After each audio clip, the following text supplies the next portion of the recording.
எல்லாருக்கும் வணக்கம். மேடையில் அமர்ந்திருக்கும் அனைத்து பெரியவங்களுக்கும் சின்னவங்களுக்கும் மேடையில் முன்னால் திரை உலகுக்கு நாங்கள் எல்லாரும் அப்கமிங் ஆக்டர்ஸ் எல்லாருமே வந்து அவங்கள எல்லாரையுமே ஊக்குவிச்சு அடுத்த லெவலுக்கு கொண்டு போகிற பத்திரிகை மீடியா நண்பர்கள் எல்லாருக்கும் வணக்கம். இது என்னோட 5வது படம், ரிலீஸ் ஆகிற 5வது படம். பன்றைக்கு நன்றி சொல்லியில் ஆரம்பித்து சீசா வரைக்கும் இப்போ கடைசியாக ரிலீஸ் ஆனது. Thank you present media. அண்ட் நான் வந்து இந்த 4 படம் எனக்கு ரிலீஸ் ஆகிருக்கு. 4 படமே நான் கதை கேட்டேன். கதை கேட்கும் போது எனக்கு வந்து இது ஒன்று ஒரு இம்பேக்ட் கொடுத்துச்சு. அது எல்லாமே ஒரு என்டர்டெய்னிங்கான ஒரு விஷயமா அமைஞ்சிச்சு. ஓகே, இந்த கதை வந்து இவ்வளோ என்டர்டெய்னிங்காக இருக்குது, இந்த விஷயத்தில் இந்த இதில் கன்வே ஆகுதுன்னு. இந்த கதையும் நான் நவீத் பிரதர்கிட்ட ஃபஸ்ட்டு கேட்கும் போது நான் அந்த எண்ணத்தில் தான் ஃபஸ்ட்டு உட்காந்தேன், எப்படி எந்த மாதிரி என்டர்டெய்னிங்காக இருக்கும்னு. கேட்ட உடனே எனக்கு வந்து, பிரதர் இதில் எப்படி பிரதர் நீங்கள் கன்வே பண்ணீங்க? சொட்டை அப்படின்ற மேட்ரு, அந்த பால்ட்னஸ்ன்ற விஷயம் வந்து அது ஒரு எமோஷனலான விஷயம், அது எப்படி கன்வே பண்ணுவீங்க? எனக்கு அது கொஞ்சம் கன்வே ஆகாமல் இருக்குது அப்படின்னு சொன்னேன். அவர் என்கிட்ட ஒன்று தான் சொன்னார், பிரதர் நீங்கள் வந்து உங்களுக்கு தெரிஞ்ச ஒரு 2 பேர் இல்லை 3 பேர் பால்ட்னஸில் இருக்கிறவங்கக்கிட்ட போய் கொஞ்சம் நீங்கள் அவங்களோட கேட்டு பாருங்க, அவங்களோட வாழ்க்கையில் என்னென்ன விஷயங்கள். யங் பால்ட்னஸ் இருக்காங்க, நான் பெரியவங்கள சொல்லலை, சின்னவங்கள சொல்கிறேன்.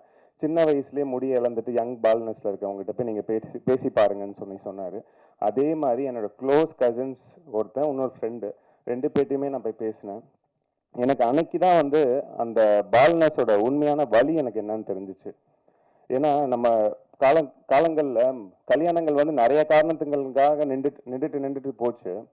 நிறைய ரீசன்ஸ்க்காக கல்யாணம் நிற்கும். பட் இப்போ இருக்க காலகட்டத்தில் வந்து பால்னஸும் ஒரு மெயின் காரணமாக போயிடுச்சு கல்யாணம் நிற்கிறதுக்கு. அது வந்து அவனோட வழியில் எனக்கு அது ஃபீல் ஆச்சு. சரி, ஓகே, இது வந்து இவ்வளோ இம்பேக்ட் கொடுக்குது. ப்ளஸ் நம்ம இருக்கிற சொசைட்டி வந்து அதை வந்து ரொம்ப அவங்கள வந்து கிண்டல் பண்ணுறதோ கேலி பண்ணுறதோன்ற மாதிரி அந்த நிலைமைக்கு வந்து நிறைய பேர் ஃப்ரெண்ட்ஸே, கூட இருக்க ஃப்ரெண்ட்ஸே அந்த மாதிரி பண்ண, நானே அவனை பண்ணியிருக்கேன். அந்த நாள்லேருந்து இது வரைக்கும் அவன் அந்த வார்த்தை சொல்லி நான் கூப்பிட்றதே நிப்பாட்டினா அது என் லைஃப்பில் வந்து அது ஒரு பாயிண்டாகவே எடுத்துக்கிட்டேன். யாரையுமே பாடி ஷேமிங்கோ இல்லை ஏதோ விளையாட்டுக்கு கூட சும்மா ஜாலி கூட பேசக்கூடாதுன்றதுல பாயிண்ட்ல எனக்கு அது ரொம்ப ஒரு ஆழமாக எனக்கு பதிஞ்சிச்சு. ஸோ அப்போதான் எனக்கு வந்து இந்த படத்தோட அந்த ஆழம் எனக்கு புரிஞ்சிச்சு. ஸோ என்னன்னா, அவன் ஏன் பால்னஸ் ஆனான்ற ஒரு ரீசன் இருக்குல்ல. அவன் பிறக்கும் போதெல்லாம் பால்னஸ் இல்லையே, அவன் பிறக்கும் போது சொட்டையா இல்லையே, அவன் வந்து சின்ன வயசுலலாம் சொட்டையா இல்லையே, அவன் ஏன் சொட்டையா ஆகுறான்? அவன் வந்து அவங்க அப்பா அம்மாக்காக ஓடுறான், அவங்க அப்பா அம்மாவை சந்தோஷமாக்கணுன்றதுக்காக ஓடுறான், அவன் அண்ணன் தங்கச்சி நல்லபடியாக வளர்த்து அடுத்த லெவலுக்கு கொண்டு போகணுன்றதுக்காக ஓடுறான். அவன் வாழ்க்கை ஃபுல்லாக ஸ்ட்ரெஸ் ஆகி தான் அவனுக்கு அந்த எண்டில் அவனுக்கு கல்யாணம்னு வந்து நிற்கும் போது கடைசியில் வந்து பொண்ணு கிடைக்கல, பொண்ணு வந்து மாப்பிள்ளைக்கு வந்து முடியலன்றாங்க. இப்படி இந்த ரீசன்ஸ்னால அவனோட கல்யாணங்கள் தள்ளி போகுது. ஸோ இது எல்லாமே அவன் காரணம் இல்லையே. சொட்டுன்றது வந்து ஒரு நேச்சர் தான். அது வந்து நம்ம ஒரு குறையா வந்து ஒருத்தன்ட்ட சொல்லி அதனால அவனுக்கு வந்து வாழ்க்கை ஸ்ட்ரெஸ் ஆகி கடைசியில் அவனுக்கு முடி இல்லாமல் போய் உட்காந்துக்கிட்டு இருக்கான், எனக்கு தெரிஞ்ச ஒருத்தர்.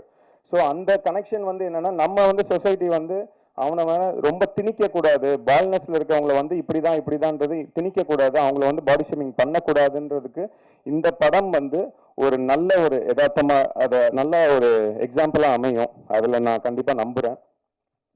அந்த லாஸ்ட் இந்த படம் பார்த்துட்டு நீங்க வெளியே வரும்போது இந்த படம் வந்து ஒரு நல்ல ஒரு மெசேஜோட பால்னஸை வந்து இப்படியும் ட்ரீட் பண்ணலாம், லவ் ஃபெயிலியர்ஸாக இருக்கட்டும், இல்லை பால்னஸ்னால வந்து அவாய்ட் பண்ணவங்களுக்கு ஒரு எக்ஸாம்பிளாக இந்த படம் அமையும். கண்டிப்பாக அதுக்கு ஒரு ஊக்கமாக இந்த படம் வந்து பால்னஸை வந்து நீங்கள் இந்த படத்தை பார்த்து திருப்பி பால்னஸை இப்படி நீங்கள் ட்ரீட் பண்ண மாட்டீங்க, அந்த மாதிரியான ஒரு எக்ஸாம்பிள் அர்த்தமாக இந்த படம் அமையும்.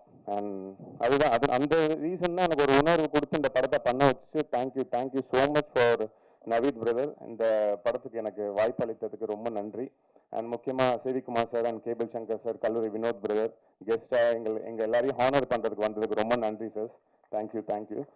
அண்ட் அந்த விழாவோட நாயகன் ரஞ்சித் உன்னி பிரதர், இட்ஸ் நம்மளோட செகண்ட் படம், பருந்தாவது ஊருக்குருவிக்கு அப்புறமா செகண்ட் படம், ரொம்ப சூப்பர்பாக இருக்குது. Thank you so much.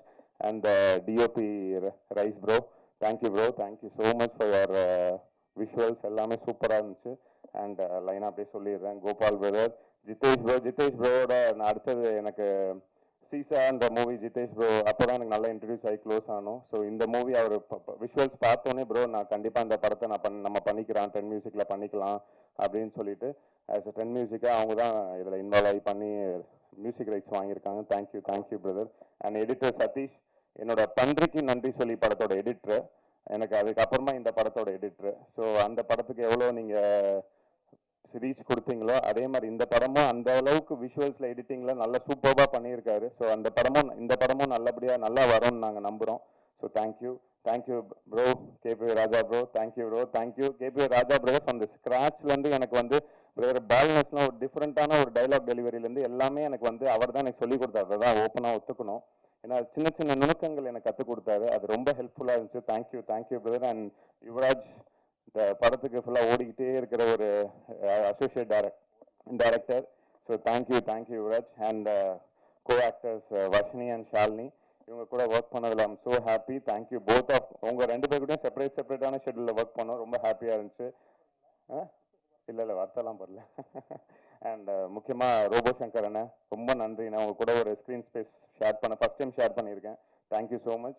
And Robo Shankar அண்ணன், கேபி வினோத் பிரதர், கேபி புகழ் அண்ணன், இவங்க எல்லாரும் கூடயும் ஒரு ஸ்க்ரீன் ஸ்பேஸ் ஷேர் பண்ணல. I'm so happy. And Asla sister, thank you so much for அவங்க கூட ஒரு கேமியோ சாங் பண்ணியிருக்கோம். இன்ட்ரெஸ்டாக அது கோலுகப்பா சாங். அதில் எல்லாமே அவங்க கூட உங்களுக்கு ஸ்க்ரீன் ஸ்பேஸ் ஷேர் பண்ண ஐம் ஸோ ஹாப்பி. ரியா, உங்களோட காலேஜில் அவங்கள தான் லவ் பண்ணுவேன். ஸோ அந்த மாதிரியான சீக்வன்ஸில் தான் அவங்க கூட ஒரு ஸ்க்ரீன் ஸ்பேஸ் இருந்துச்சு. So thank you so much. And முக்கியமாக விதாகர் லிரிசிஸ்ட், அவர் கூட பரந்தாதூருக்குரிய என்னோட முன்னாடி படம் அவர் தான் லிரிக்ஸ் எழுதியிருந்தார். So thank you bro, thank you so much. And Anand bro, thank you. Anand brother வந்து என்னை அண்ணன்னு கூப்பிடுவார். பட் எனக்கு வந்து கூச்சமாக இருக்கும் நீங்கள் அண்ணன்னு என்னை கூப்பிடுறது.